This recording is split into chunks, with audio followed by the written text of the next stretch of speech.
नमस्कार मंडळी, दिवाळी स्पेशल रेसिपीजमध्ये आज आपण बनवणार आहोत लहान मुलांच्या आवडीच्या मस्त क्रिस्पी आणि क्रंची असे आपण खाऱ्या शंकरपाळ्या तयार करणार आहोत। अगदी खुसखुशीत अशा ह्या मस्त खाऱ्या शंकरपाळ्या तयार होतात आणि अजिबात तेलकट होत नाही। अगदी क्रंची अशा मस्त या खाऱ्या शंकरपाळ्या तयार होतात। तर ह्या खाऱ्या शंकरपाळ्या तयार करण्यासाठी इथे आपण कपच्या मेजरने 2 कप मैदा घेणार आहोत। 2 कप मैद्याच्या इथे तुम्हाला मी या खाऱ्या शंकरपाळ्या बनवून दाखवणार आहे। तर ह्या पिठामध्ये आता आपल्याला काही मसाले घालायचे आहेत। त्यामध्ये आपण काय घालणार आहोत तर 1 चमचा आपण इथे ओवा घेतलेला आहे। ओवा घालताना आधी सुरुवातीला आपण हातावर असं चोळून घालायचं आहे, म्हणजे त्याचा फ्लेवर ह्या शंकरपाळीमध्ये खूप छान येतो। म्हणून कधी ओवा जेव्हा आपण पदार्थात घालतो तेव्हा तो हातावर थोडंसं असं कुस्करून घालायचं आहे। 1 चमचा आपण ह्यामध्ये जिरं घालणार आहोत आणि 1 चमचा आपल्याला इथे पांढरे तीळ आहेत ते घालायचे आहेत। आणि आता आपण घालणार आहोत ह्यामध्ये 1 चमचा कलोंजी। कलोंजीच म्हणजेच काय तर कांद्याची बी असते, अगदी ऑप्शनल आहे। तुम्हाला जर आवडत असेल तर तुम्ही नक्की घाला।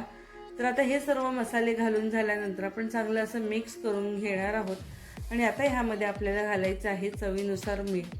तर खाऱ्या शंकरपाळ्या आहेत म्हणून ह्यामध्ये थोडंसं मिठाचं प्रमाण जास्त ठेवायचं आहे, म्हणजे छान चवीला सुद्धा लागतात।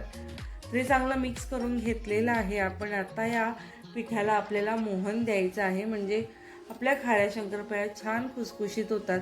तर इथे बघा मी आपला नेहमीचा पोह्याचा चमचा असतो त्याने 2 चमचे एवढा, फक्त 2 चमचे आपण तेल घेतलेलं आहे। 1 कपला 1 चमचा या प्रमाणात आपण हे तेलाचं मोहन कडकडीत गरम करून घेतलेलं आहे आणि आता हे मोहन आपण पिठावरती घालायचं आहे। आता हे सुरुवातीला गरम आहे म्हणून आपण चमच्याने पिठामध्ये चांगलं असं मिक्स करून घ्यायचं आहे। सगळ्या पिठाला मोहन चांगलं असं व्यवस्थित लागलं पाहिजे, म्हणजे आपल्या मस्त एकदम खुसखुशीत अशा शंकरपाळ्या तयार होतात। तर आता मी पूर्णच पिठाला मस्त असं हाताने आपण चोळून घ्यायचं आहे। संपूर्ण पिठाला मोहन एकसारखं लागेल यासाठी आपण हाताने चांगलं असं मिक्स करायचं। एक 5 ते 6 मिनिटं तरी आपण हे चांगलं मोहन पिठामध्ये चांगलं मिक्स करून घ्यायचं आहे। तर हे बघा मी एक करून सगळं मोहन पिठामध्ये चांगलं मिक्स करून घेतलेलं आहे आणि आता आपल्याला ह्यामध्ये थोडंसं पाणी घालायचं आहे, अगदी साधं पाणी घालायचं आहे आणि हे पीठ मळून घ्यायचं आहे। आपण चपातीसाठी जसं कणिक भिजवतो त्याप्रमाणेच तेवढंच सॉफ्ट आपल्याला हे कणिक सुद्धा इथे भिजवायचं आहे। तर हे बघा मी इथे आता पूर्ण हे पीठ संपूर्ण असं मळून घेते।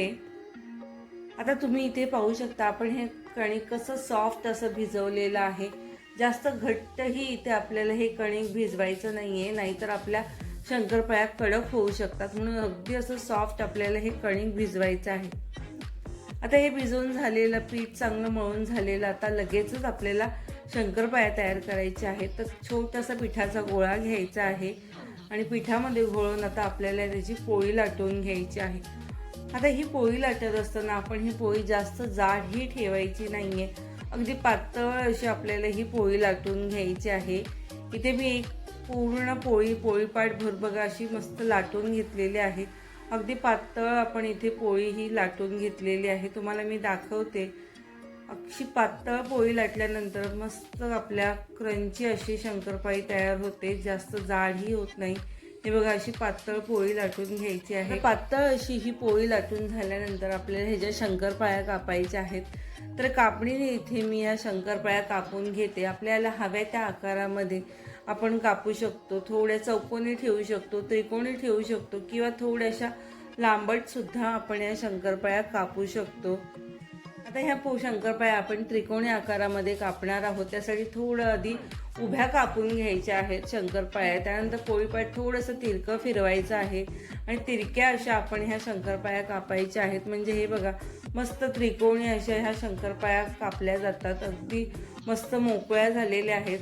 जेव्हा आपण शंकरपाळ्यांसाठी पोळी लाटतो त्यावेळेला ह्या पोळीपाट्याला थोडंसं खालच्या बाजूनी पीठ लावून घ्यायचं, म्हणजे जेव्हा आपण शंकरपाळ्या कापतो त्यावेळेला त्या अलगद अशा मोकळ्या होतात, एकमेकांना चिटकत नाहीत। जर असं चिटकल्या तर त्या शंकरपाळ्या ताणल्या जातात, अशा एकसारख्या आकारात दिसत नाही। म्हणून शक्यतो थोडंसं पोळीपाट्याला पीठ लावून घ्यायचं आणि त्यानंतर कापायचे आहे शंकरपाळ्या। आणि इथे आपण तेलसुद्धा गरम करायला ठेवलेलं आहे. मध्यम आचेवर आपल्याला इथे तेल गरम करायचं आहे आणि त्यामध्ये आता आपल्याला ह्या शंकरपाळ्या सगळ्या छान तळायच्या आहेत. अगदी मध्यम आचेवर छान गोल्डन रंग येईपर्यंत आपण ह्या शंकरपाळ्या इथे तळणार आहोत. शंकरपाळ्या तळत असताना आपण झाऱ्याने सारखं असं हलवत राहायचं आहे, म्हणजे एकसारख्या रंगाच्या इथे आपल्या शंकरपाळ्या छान मस्त तळून येतात आणि छान क्रिस्पीसुद्धा होतात. खाऱ्या शंकरपाळ्या जेव्हा आपण तळत असतो तेव्हा त्या तळताना आपल्याला फार वेळ लागत नाही. एक 5 ते 6 मिनिटामध्ये छान क्रिस्पी इथे शंकरपाळ्या आपल्या तळून होतात. हे बघा, शंकरपाळ्यांना छान गोल्डन असा रंग आलेला आहे आणि आता आपण ह्या शंकरपाळ्या तळून झालेल्या आहेत. आता आपण काढून घेऊया. मस्त झाऱ्याने सर्व तेल निथळून आपल्याला काढायचं आहे आणि मस्त क्रिस्पी इथे आपल्या ह्या खाऱ्या शंकरपाळ्या तयार झालेल्या आहेत. तर तुम्हाला दिवाळी स्पेशल आपण तयार केलेल्या खुसखुशीत आणि क्रंची अशा शंकरपाळ्यांची रेसिपी कशी वाटली हे व्हिडिओमध्ये मला नक्की कमेंट करून सांगा. आणि व्हिडिओ आवडल्यास नक्कीच आपल्या व्हिडिओला जास्तीत जास्त लाईक करा, शेअर करा आणि आपल्या चॅनलवर नवीन असाल तर चॅनलला सबस्क्राईबसुद्धा करा.